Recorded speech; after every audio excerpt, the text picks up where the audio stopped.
Navapur post ऑफिसची दुर्दशा। नवापूर शहरातलं पोस्ट ऑफिस जिथं काम करणं म्हणजे रोज आपल्या जीवाशी खेळणं।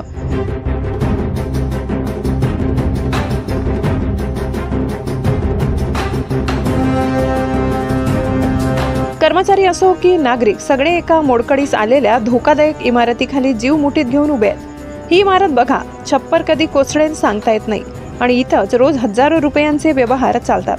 कधीतरी पडणार हे पोस्ट ऑफिस, पण त्यात कोणाचा बळी जाईपर्यंत प्रशासनाचे डोळे उघडणार नाहीत का?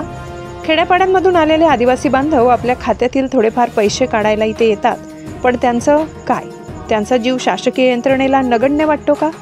हा पोस्ट ऑफिसची अवस्था बघा आणि सांगा, प्रशासन अजून किती वेळ मौन बाळगणार आहे? कोणीतरी मृत्युमुखी पडल्यावरच हालचाल होणार का? हा प्रश्न नवापूरकरांनी उचललाय। आमचा जीव मोलाचा नाही का? आता पुरे झालं हे पोस्ट ऑफिस नव्हे तर अपघाताची वाट पाहणारा सापडाय।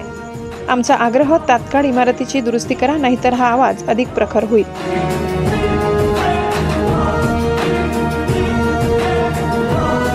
नवापूर बोलतोय, महाराष्ट्र ऐकतोय, चर्चा नवापूर न्यूज, लोकशाहीचा बुलंद आवाज। संपादक गिरीश सोनवणे।